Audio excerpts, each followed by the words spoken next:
Literasi dan numerasi bukan sekedar jargon guru seminar, tapi ini contoh litnum yang real dipakai buat bertahan hidup di dunia yang isinya flash sale, fake review, dan diskon yang ngadi-ngadi lah. Yuk kita kulik, bukan biar lo cuma jago MTK aja nih, tapi biar kita nggak jadi bahan ketawaan admin Shopee tiap akhir bulan.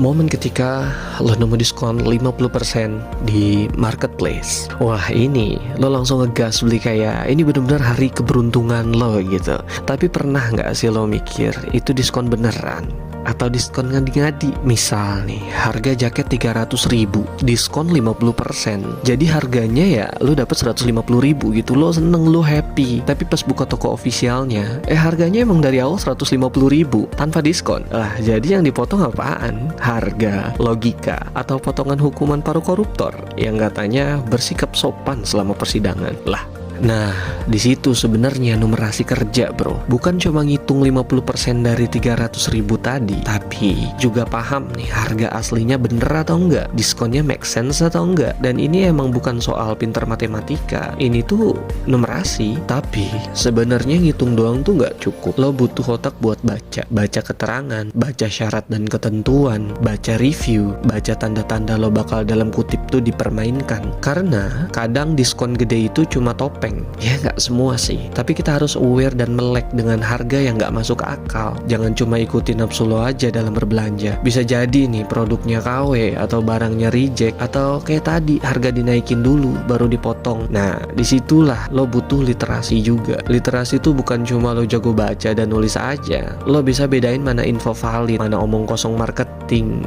kayak gitu. Lo harus tambah skill buat bandingin harga, cek official store, lihat review real, cek kualitas, cek toko sebelah, bukan film. Itu bukan sekedar ngulik, bro. Itu literasi digital yang amat sangat penting di era serba digital saat ini. Dan ini pun bisa dipakai bukan buat sekedar shopping-shopping doang, tapi gue lagi cari topik yang emang relevan yang sekarang. Jadi kita fokusnya ya ke shopping tadi, bijak dalam berbelanja. Jadi gini ya, literasi dan numerasi itu bukan hanya pelajaran ya, tapi juga cara lo survive dalam hidup. Literasi itu kemampuan buat ngerti apa yang lo baca, lihat, dan lo telan dari tulisan sampai tipu daya. Dan numerasi itu kemampuan ngolah angka, data, dan kita ngerespon pakai otak bukan pakai emosi. Makanya litnum atau literasi dan numerasi itu komplementer, saling melengkapi. Orang pinter numerasi itu ya bukan yang hanya hafal rumus, tapi juga yang nggak gampang ketipu sama angka-angka. Dan itu cuma bisa kalau lo punya litnum yang baik. Bukan cuma bisa baca tulisan, tapi ngerti maknanya. Bukan cuma bisa ngitung diskon, tapi paham harga